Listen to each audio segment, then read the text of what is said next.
औज़ुबिल्लाहिमिनश्शैतानिर्रजीम बिस्मिल्लाहिर्रहमानिर्रहीम अस्सलामु अलैकुम डियर स्टूडेंट्स। उम्मीद करती हूँ आप सब खैरियत से होंगे।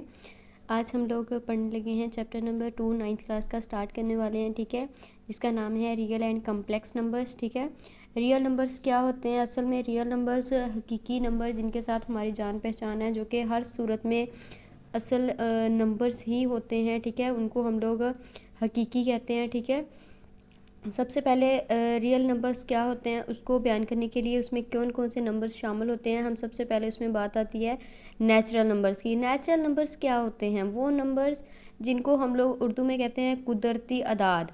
ठीक है, यानी 1 2 3 4 जितनी भी गिनती होती है, जितनी भी काउंटिंग हमारे पास है, वो सारे नेचुरल नंबर्स हैं। ठीक है, ये तमाम नेचुरल नंबर्स हैं। ये ऑनवर्ड आगे बढ़ते जाते हैं। ठीक है, विच वो यूज़ फॉर काउंटिंग, जिनको हम लोग गिनने के लिए इस्तेमाल करते हैं, वो क्या है? Natural numbers. उसके बाद आती है होल नंबर्स की बारी। If we include zero in the set of natural number, अगर सेट नेचुरल नंबर के सेट में ज़ीरो शामिल कर दें तो वो एक होल नंबर का सेट बन जाता है। अब अगर कोई इंसान आपसे पूछे कि नेचुरल नंबर क्या होते हैं, तो नेचुरल नंबर वो नंबर होते हैं जो 1 से स्टार्ट होते हैं और आगे बढ़ते चले जाते हैं। और होल नंबर यानी सही अदाद, उर्दू में इसको सही अदाद कहते हैं। सही अदाद की ये पहचान है कि ये ज़ीरो से स्टार्ट होते हैं और आगे बढ़ते चले जाते हैं। उसके बाद बारी आती है इंटीजर्स। इंटीजर्स क्या होते हैं? इनको हम लोग जी से शो करते हैं। ठीक है, इंटीजर्स में ज़ीरो भी होता है, जमा वाले नंबर भी होते हैं और माइनस वाले भी, यानी पॉजिटिव इंटीजर भी होते हैं और नेगेटिव इंटीजर्स भी होते हैं। मतलब हम लोग देखें ना, मैं यहाँ पे लिख रही हूँ नेचुरल नंबर। ठीक है, ये स्टार्ट होते हैं 1 2 3 4, काउंटिंग बढ़ती जाए। ठीक है, और दूसरे नंबर पे आया होल नंबर। सिर्फ इसमें ज़ीरो लगा के बाकी सारा नेचुरल नंबर का सेट लिख दें। मैं 4 तक लिख रही हूँ, इसका मतलब ये नहीं कि ये 4 पर ही ख़त्म होता है। 5 भी लिख सकते हैं, 3 पे भी ख़त्म कर सकते हैं। ठीक है, ये आगे ऑनवर्ड बढ़ता जाता है। उसके बाद बारी आती है इंटीजर्स की, जिन्हें हम लोग जी से शो करते हैं। तो इसमें क्या होता है? ज़ीरो भी आता है, जमा 1 भी, माइनस 1 भी, जमा -2, जमा -3, इस तरह आगे बढ़ते जाते हैं। ठीक है, ये हो गए इंटीजर्स। अब आगे बारी आती है इन तीनों नंबर्स के बाद जो बारी आती है वो है रेशनल नंबर। ठीक है, क्यू से उनको हम लोग डिनोट कर देते हैं रेशनल नंबर्स। ये असल समझने वाली चीज़ है। रेशनल नंबर्स कौन से नंबर होते हैं? अब वो नंबर्स जिन्हें हम p/q की शक्ल में लिख सकें, रेशनल नंबर्स।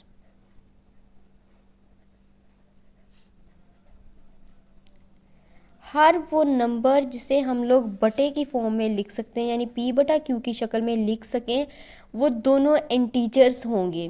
ठीक है, यानी जमा 1 भी हो सकता है, जमा -2, ऊपर जमा 1 आ जाए, नीचे -3 आ जाए, लेकिन बटे में हों।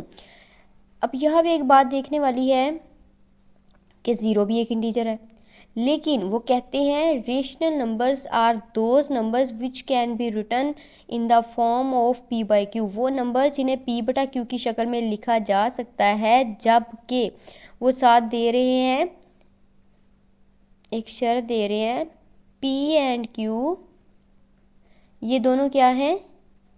इंटीजर्स,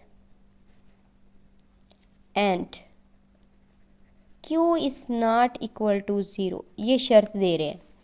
वो कहते हैं रेशनल नंबर्स वो नंबर जिन्हें हम p/q की शक्ल में लिख सकते हैं, तो p और q दोनों इंटीजर्स होंगे और q बराबर नहीं है ज़ीरो के। अब इंटीजर्स जो है उसमें ज़ीरो आता है, लेकिन उन्होंने शर्त रख दी है कि जो q है वो ज़ीरो नहीं हो सकता। अब हमारे पास ये गिनती है, फॉर एग्ज़ाम्पल,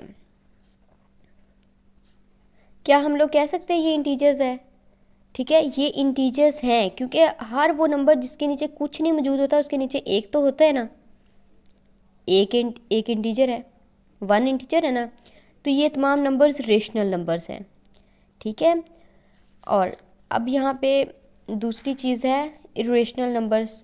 इसको आप लोग लिख दें p/q की शक्ल में लिखे जाते हैं, जबकि p और q बिलोंग्स टू, यानी दोनों ताल्लुक़ रखते हैं किससे? जी से, एंड q बराबर नहीं है ज़ीरो के, ठीक है। और इसी तरह हमारी आगे इरेशनल नंबर,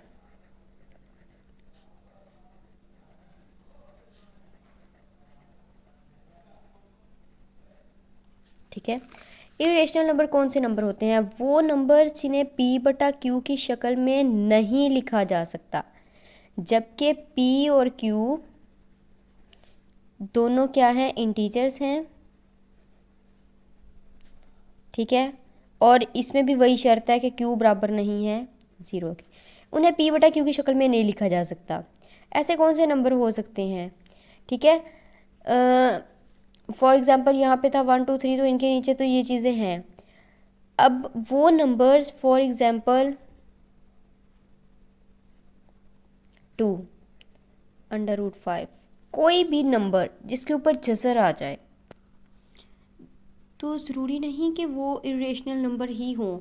ऐसे नंबर्स जिनकी हम लोग जज़र लें और जवाब जो है वो देखें, फॉर एग्ज़ाम्पल मैं लेती हूँ √2 का ले लेते हैं। ये देखें, यहाँ पे देखें आखिरी डिजिट तक जो नंबर आ चुके हैं, मतलब इसके बाद भी कुछ नंबर्स आ रहे हैं। ऐसे नंबर्स जिनमें इशारिये के बाद जो डिजिट्स होते हैं वो ख़त्म ना हों, लामहदूद हों, तो वो होते हैं इरेशनल नंबर्स। इसी तरह अगर हम लोग √5 का लेके देखें तो वो भी ऐसे ही होगा, ठीक है। ये देखें, तो ये भी एक कह सकते हैं कि इनफाइनाइट नंबर है, ठीक है।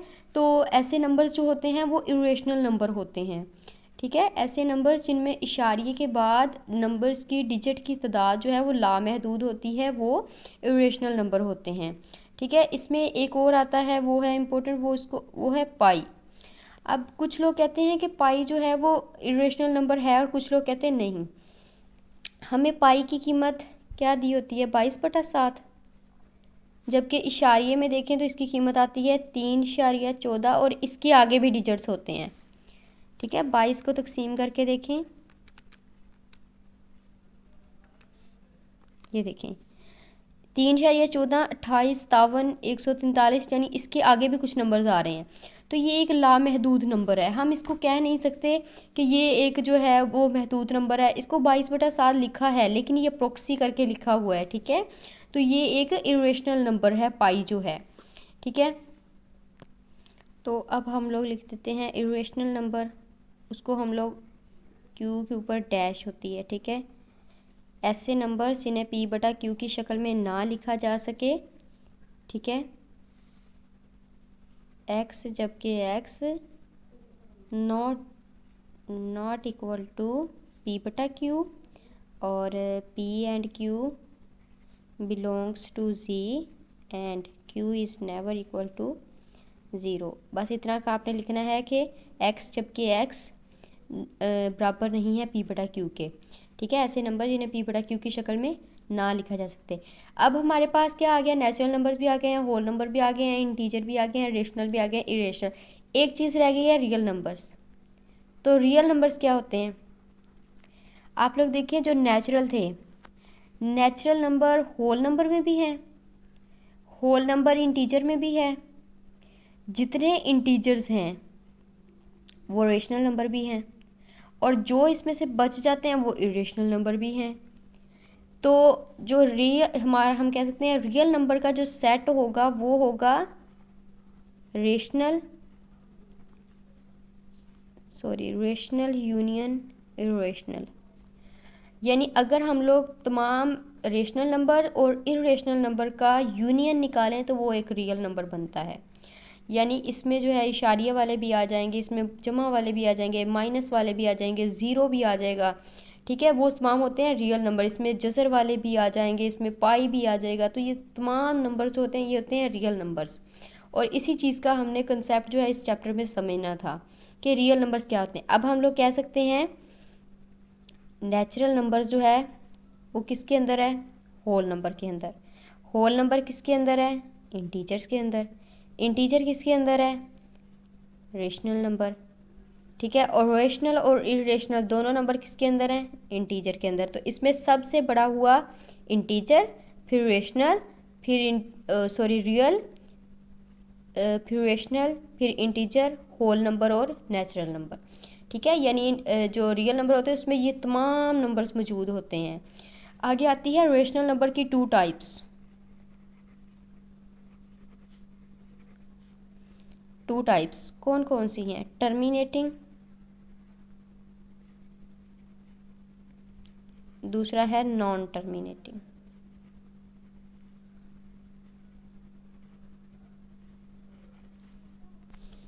नॉन टर्मिनेटिंग को रिकरिंग भी कहते हैं।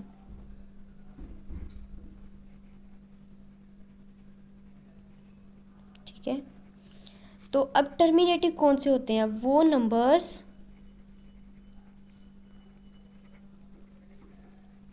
ऐसे नंबर जिनमें इशारिये के बाद जो डिजिट आएंगे वो महदूद होंगे, या फाइनाइट कह दें। इशारिये के बाद डिजिट की तादाद महदूद हो तो वो होंगे टर्मिनेटिंग।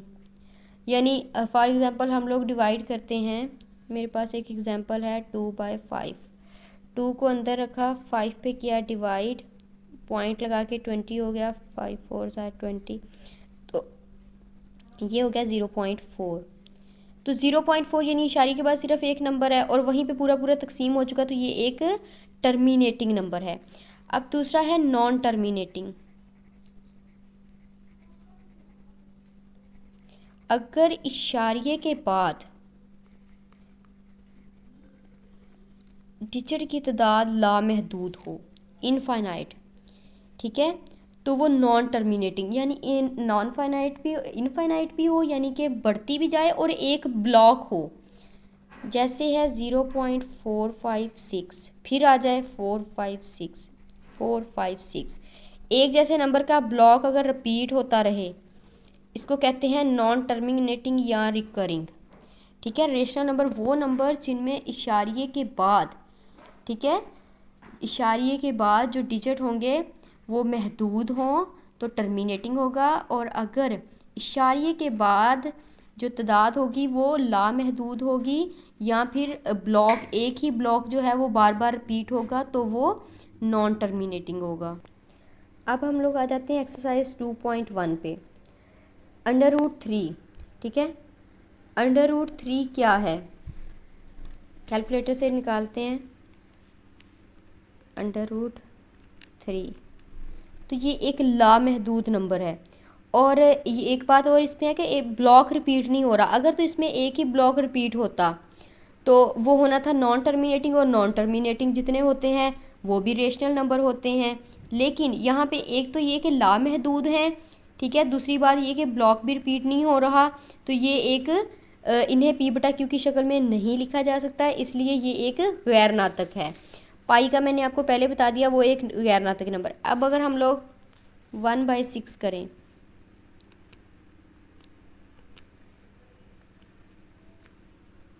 तो देखिए 0.1666 वही 6 रिपीट हो रहा है, तो ये एक नॉन टर्मिनेटिंग नंबर भी है।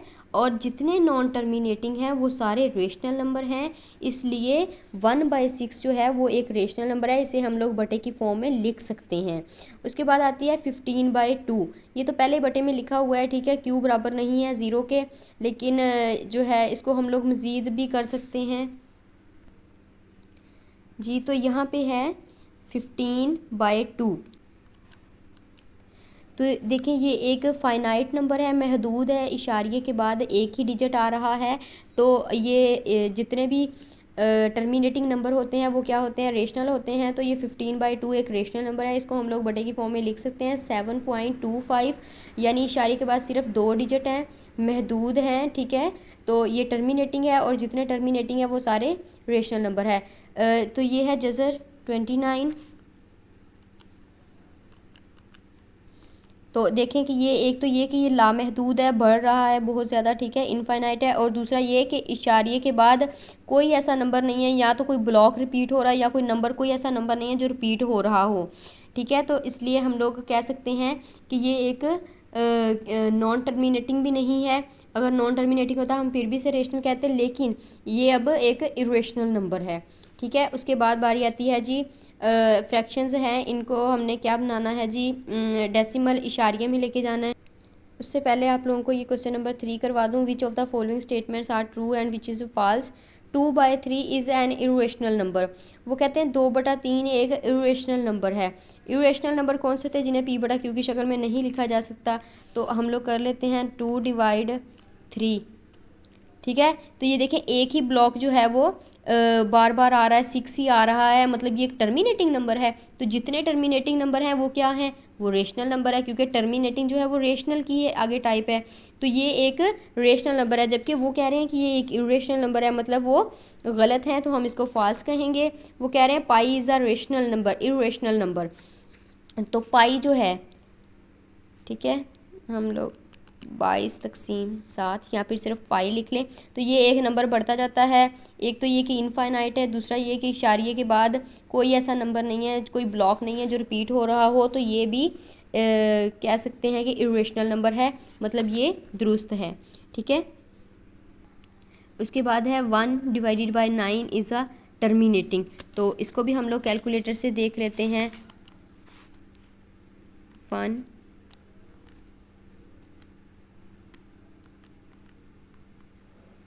0.1111। ठीक है, टर्मिनेटिंग का मतलब होता है महदूद होने चाहिए। ठीक है, यानी इशारी के बाद डिजिट जो है वो महदूद होने चाहिए, जबकि ये तो लामहदूद आ रहा है, मतलब ये एक नॉन टर्मिनेटिंग है, तो ये भी फॉल्स हो गया। ठीक है, 3/4 इज़ अ टर्मिनेटिंग। तो इसको भी हम लोग देख लेते हैं। 3/4 0.75, यानी एक महदूद नंबर आ रहे हैं, इशारे के बाद सिर्फ 2 डिजिट आ रहे हैं, महदूद है। ठीक है, तो ये जो टर्मिनेटिंग है, इसलिए उन्होंने भी कहा कि ये एक टर्मिनेटिंग नंबर है, इसलिए हमने इसको सही कह दिया, ट्रू है। उसके बाद है 4/5 इज़ अ रिकरिंग, यानी नॉन टर्मिनेटिंग। 4/5 तो 0.8, ये तो महदूद है। ठीक है, ये तो टर्मिनेटिंग है, जबकि वो कह रहे हैं नॉन टर्मिनेटिंग है, तो ये फॉल्स हो गया। ठीक है, उसके बाद है क्वेश्चन नंबर 4। पहले हम लोग क्वेश्चन नंबर 2 को करेंगे। जी, तो ये मेरे पास लिखा हुआ है, क्वेश्चन लिखा हुआ है 17/25। इसको सबसे पहले हमने डिवाइड करना है। 17 को अंदर रखा, 25 पे डिवाइड किया।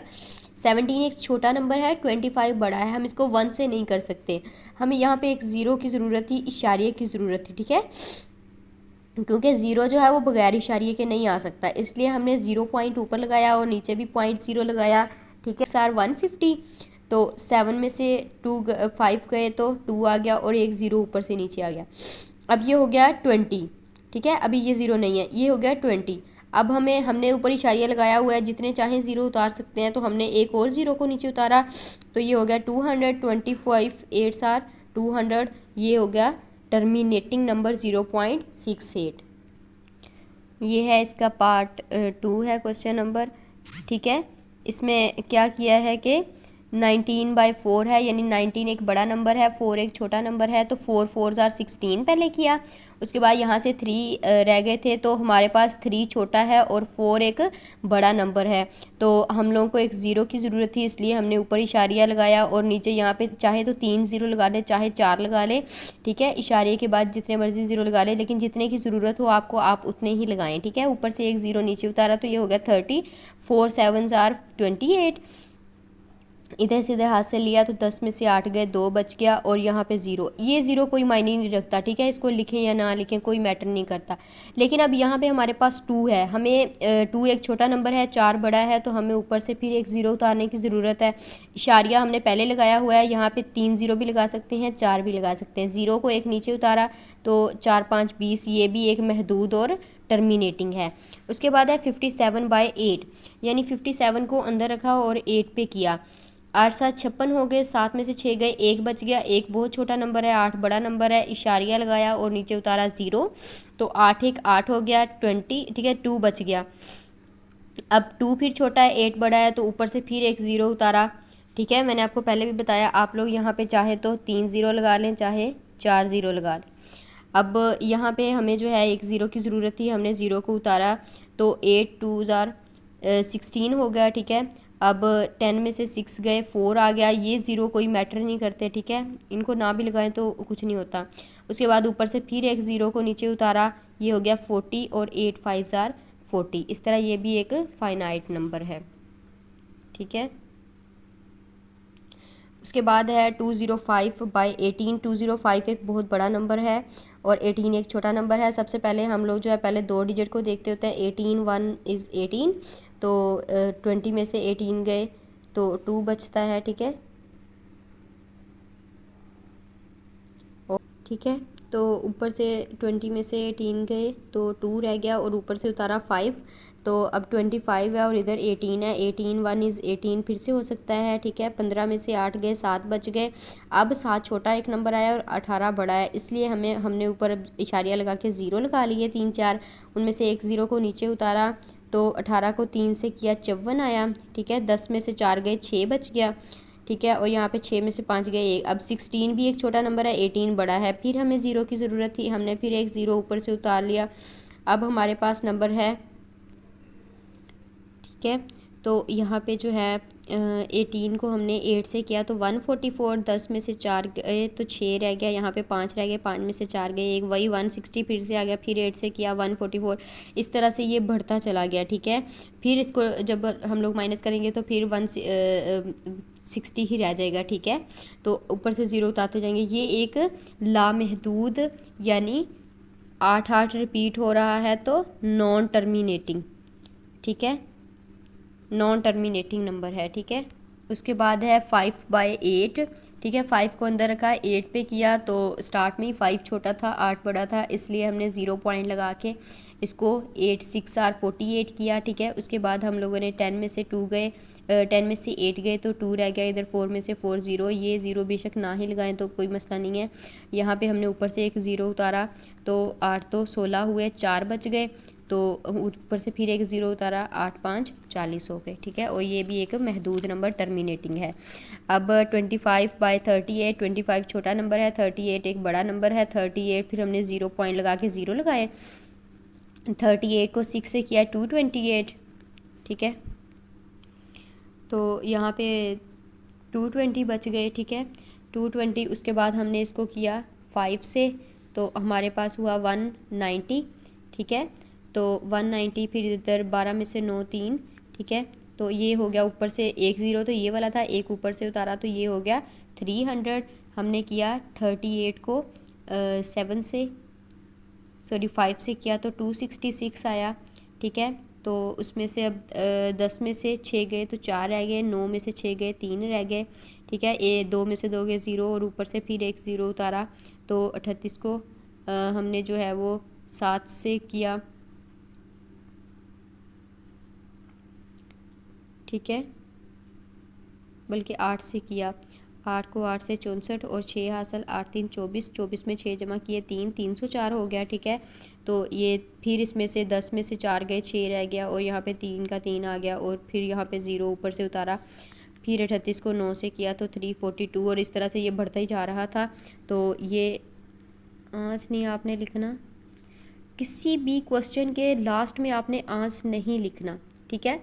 अब यहाँ पे ये जवाब ही तो है, चेक करने वाले एग्जामिनर को पता है कि ये आंस है, लिखना ज़रूरी नहीं है, ठीक है। आपने आंस नहीं लिखना जी। तो अब हमारे पास है क्वेश्चन नंबर 6 0.5 और उसके ऊपर है बार। इसको करने के 2-3 स्टेप हैं, ये अक्सर पेपर में आ जाता है, ठीक है। Important question. सबसे पहले हमने इसको लेट किया कि ये है x है, उसके बाद हमने इसकी करनी है बार ख़त्म। बार का मतलब है इस नंबर को हम 3 से 4 मरतबा लिख सकते हैं, ठीक है। और अब अगला स्टेप क्या है, अगर हम लोग इसका इशारिया ख़त्म करें तो 5 के नीचे क्या आएगा, 10 आएगा। दूसरी चीज़ ये कि इशारे के बाद कितना, एक डिजिट है, तो हम लोग इसको दोनों साइड्स पे 10 से मल्टीप्लाई करेंगे, by multiplying by 10 on both sides, ठीक है। तो 10 से बोथ साइड पे मल्टीप्लाई करें, ये 10x हो जाएगा।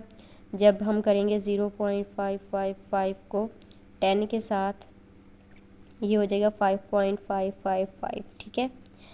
अब ये हमारे पास है इक्वेशन नंबर, ये है इक्वेशन 1 और ये है इक्वेशन 2। अब क्या करना है, सब्ट्रैक्ट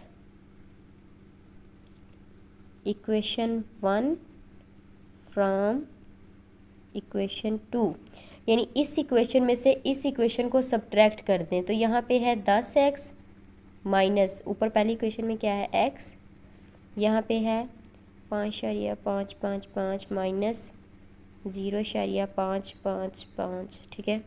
तो यहाँ पे रह जाएगा 5 और यहाँ पे आ जाएगा 9x। x की वैल्यू निकालनी है तो x बराबर है 5/9, ये इसकी वैल्यू निकल आई, ठीक है। इसी तरह दूसरा क्वेश्चन है, सबसे पहले लेट किया, ये x है, दूसरे स्टेप में क्या किया, उसका बार ख़त्म किया, तीसरे स्टेप में क्या किया, इसको कहते हैं इक्वेशन नंबर 1 है। बोथ साइड पे इशारे के बाद 2 डिजिट है तो 100 से मल्टीप्लाई करना है,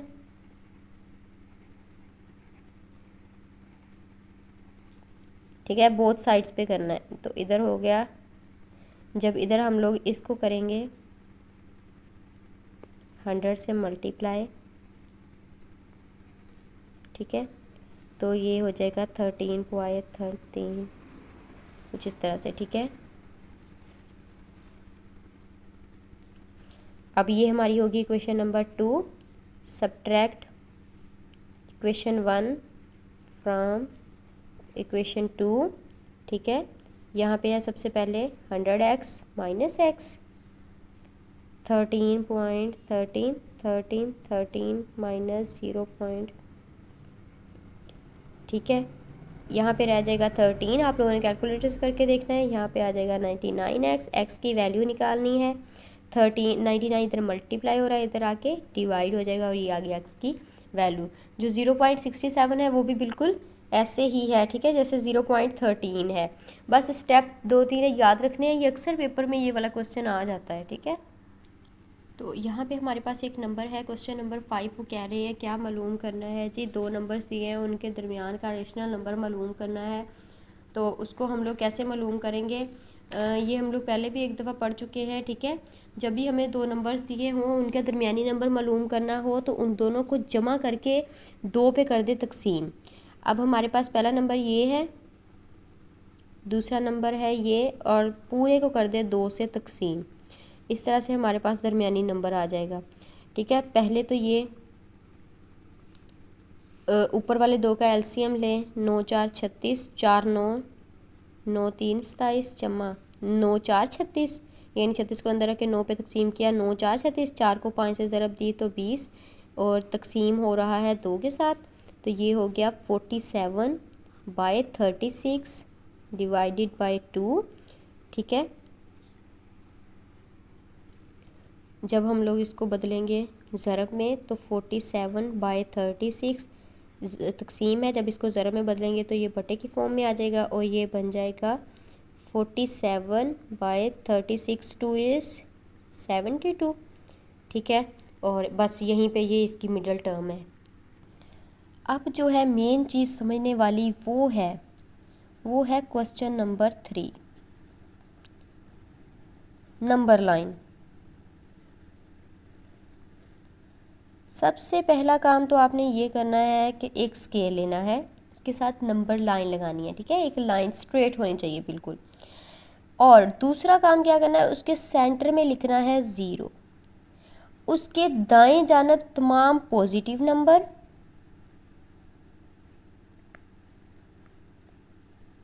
और बाएं साइड पे तमाम नेगेटिव नंबर्स।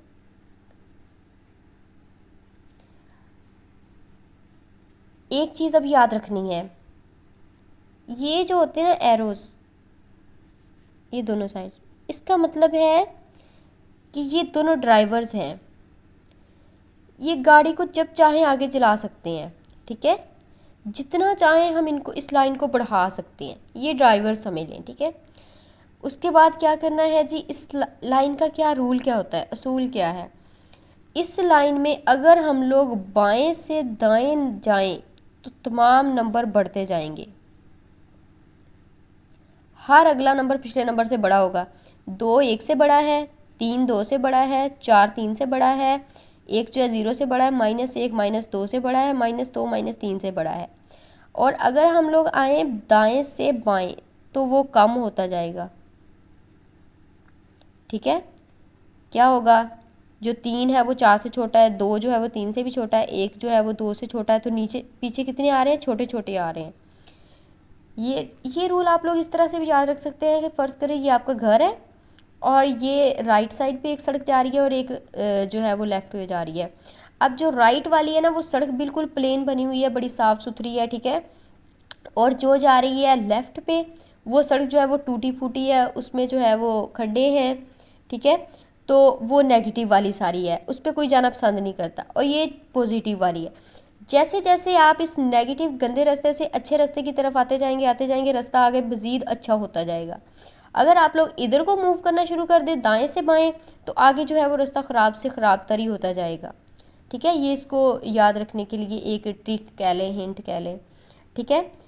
अब जो है हमने क्या करना है जी, नंबर है हमारे पास 2/3, इसको नंबर लाइन पे शो करना।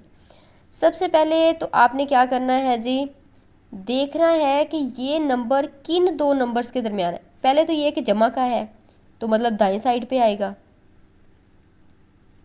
ठीक है। ये आपने इक्वल डिस्टेंस पे लाइंस लगानी है स्केल लेके ना उसके साथ।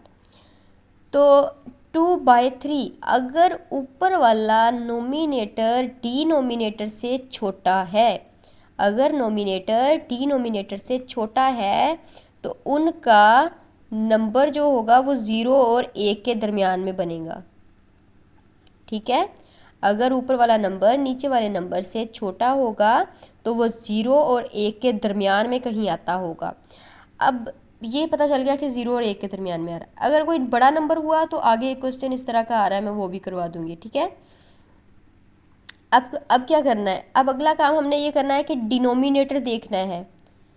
डिनोमिनेटर क्या है, 3, यानी यहाँ से यहाँ तक इसके 3 हिस्से बनाने हैं, ठीक है। 3 हिस्से का मतलब ये होता है कि जैसे हमारे पास ये है ना एक डब्बा कह लें, वो कहते हैं इसके 3 हिस्से बनाने, तो हमें 2 लाइनों की ज़रूरत पड़ी ना। तो इसी तरह इसके 3 हिस्से बनाने हैं तो हमने लगानी है 2 लाइनें, लगा ली। इसके कितने हिस्से हो गए, 1 2 3, 3 हिस्से बन चुके हैं। अब क्या कह रहे हैं, वो किस प्लेस पे है, ऊपर वाले को देखे उस प्लेस के ऊपर। ऊपर वाला क्या है, 2 है नोमिनेटर, तो 1 और 2 यानी इस प्लेस पे 2/3 लाई करता है।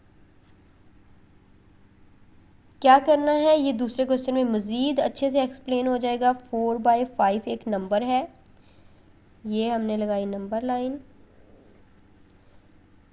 सबसे पहले हमें क्वेश्चन को देखते ही समझ आ गई है एक चीज़ कि ये किस साइड पे होगा, ये नेगेटिव वाली साइड पे होगा। दूसरी चीज़ माइनस के साइन ने बताया कि ये इस साइड पे होगा। दूसरी चीज़ नोमिनेटर डिनोमिनेटर से छोटा है तो ये कहाँ होगा, 0 और 1 के दरमियान। तीसरी चीज़ कितने हिस्से बनाने हैं, 5 हिस्से बनाने हैं, तो लाइनें कितनी लगानी पड़ेंगी, 4, 1 2, ठीक है। यहाँ इसको थोड़ा सा इधर कर लेते, 1, ये होगी दूसरी, ये तीसरी और ये चौथी।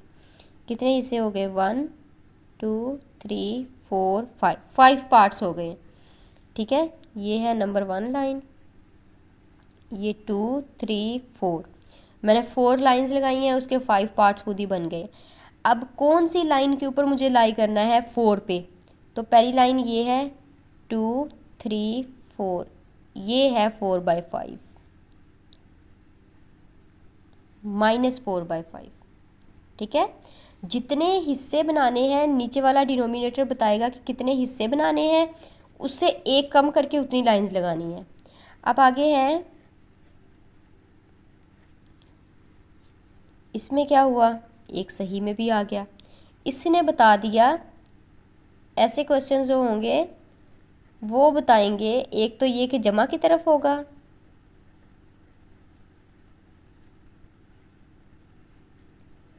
एक तो ये कि जमा की तरफ होगा। दूसरा हिंट क्या है, 1 से आगे होगा। यहाँ पे 1 है ना तो मतलब 1 से आगे होगा, 1 और 2 के दरमियान। कितने हिस्से बनाने हैं, 4 बनाने हैं, तो लाइंस कितनी लगानी पड़ेंगी, 1 2 3। मैंने 3 लाइंस बनाई तो 1 2 3 4, 4 हिस्से बन गए। तो कौन से हिस्से पे हमारी लाइन लगेगी, तीसरे वाले पे, 1 2 3, ये है जी 3/4, ठीक है। 1 सही, 3/4। अब है जी -2 5/8। माइनस है तो मतलब ये लेफ़्ट साइड पे होगा, सेंटर में है। 1 2 3, ये हमने 3 लगा लिए। -1 -2 -3 कहाँ पे होगा? -2 से आगे होगा। कितने हिस्से बनाने हैं? 8 बनाने हैं तो 7 लाइंस लगाने पड़ेंगी। 1 2 3 4 5 6 7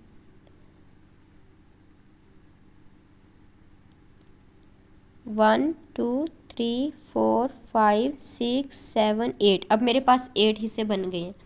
कौन सी लाइन के ऊपर हमारा 5/8 बनेगा? 5वीं लाइन के ऊपर। 1 2 3 4 और 5, ये वाली लाइन 5वीं।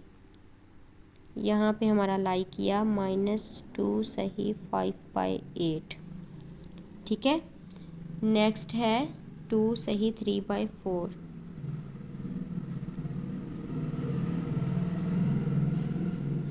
यानी जमा वाले 2 की तरफ आएगा। 1 2 3 -1 -2 -3, तो 2 से आगे है, मतलब यहाँ से है। और कितने पार्ट्स करने हैं? 4 पार्ट्स करने हैं, तो लाइन कितनी लगानी पड़ेंगी? 3। 4 पार्ट्स हो गए हैं। और थर्ड वाली लाइन पे 1 2 3, ये वाली लाइन, ये वाली जो थी, ये हो गई 3/4। ठीक है। ये लास्ट क्वेश्चन है हमारे पास, √5।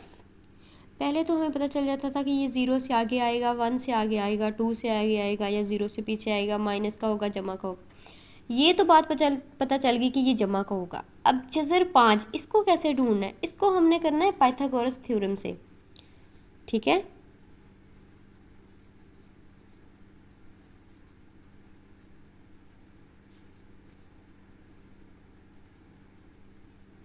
ठीक है। अब अगर हम लोग सपोज करें AB की लेंथ है 1, OA की लेंथ है 2, वैसे ही हमने सपोज किया है, तो इसकी लेंथ क्या होगी? ठीक है, ये निकलना ही इस तरह से है। हमने सपोज किया कि AB की लेंथ है 1, OA की है 2, तो हम लोग वैल्यूज़ को पुट करके देखते हैं। OA है 2 का स्क्वायर, ये है 1 का स्क्वायर, 2 2s are 4 + 1 5। अब यहाँ से OB की निकालनी है, उसका स्क्वायर ख़त्म करना है, तो दोनों साइड पे जज़र लेंगे। OB जज़र के साथ ये कट गया, तो इसकी वैल्यू आ गई √5। मतलब ये क्या है? √5। अब ये चीज़ हमें फाइंड करनी है, इसको हमने नंबर लाइन पे शो करना है। उसके लिए सबसे पहले हम लोग एक स्ट्रेट लाइन पॉजिटिव साइड पे जाएंगे 2 स्टेप, और फिर लेंथ में जाएंगे 1 स्टेप। ये देखिए, अब इसको हमने शो करना है इस चीज़ पे। तो ये थी 2 यहाँ तक, इसको हम लोग कह दें कि ये है OA। ठीक है। और ऊपर को जाना है 1 यूनिट, इतना की होगा तकरीबन, ये 1 है ना, इतना और इतना, ये 1 है, और ये दोनों का मिला के 2 हुआ, तो इतना कि ये 1 होगा। यहाँ से यहाँ तक ये हो गया √5। ये 1 यूनिट है, ये 2 यूनिट है। अब हमें √5 निकालना है, जो कि एक स्ट्रेट लाइन तो हो ही नहीं सकती। ठीक है, ये एक स्ट्रेट लाइन है, ये तो नहीं हो सकती। अब इसको हमने शो करना है नंबर लाइन पे। उसके लिए हमने क्या करना है? हमने ये भी शो कर दिया कि ये जो है वो नीचे से इसकी जो है वो 2 है, और इसका जो हाइपोटेन्यूस है वो 1 है, बेस 2 है, तो सॉरी परपेंडिकुलर 1 है, हाइपोटेन्यूस √5 है। अब हमें शो करना था इसको नंबर लाइन पे कि ये कहाँ पे शो होगा? √5, ये कोई नंबर तो है नहीं, इसके ऊपर जज़र है, यानी ये कुछ पॉइंट्स में आएगा। तो इसको फाइंड करने के लिए जब आप लोग ये काम कर लोगे, आपने 2 यूनिट नीचे लिए, 1 यूनिट ऊपर लिया, तो आपने इस जगह पे अपनी प्रकार रखनी है और यहाँ तक खोलनी है। यहाँ पे प्रकार की निब रख के यहाँ तक प्रकार खोल के ऐसे करके आपने लगा देना है निशान, एक आर लगा देनी है। ठीक है, आँख, तो वो जो होगी आँख वो बताएगी कि ये √5 है। ठीक है, क्या करना है, 2 यूनिट्स नीचे लेने हैं, 1 यूनिट ऊपर को लेना है। फिर आपने प्रकार रखनी है पॉइंट ओ पे, और बी तक आपने जो है बी से आपने आर्क स्टार्ट करनी है, और वो आर्क जो होगी वो √5 पे लगेगी। ठीक है, इस तरह से हमारी जो एक्सरसाइज है वो कंप्लीट हो जाती है। ठीक है, किसी चीज़ की ना समझ आई हो तो आप लोग कमेंट सेक्शन में जाके पूछ सकते हैं, और वीडियो को जो है लाइक करें, शेयर करें, सब्सक्राइब करें। जज़ाकल्लाह।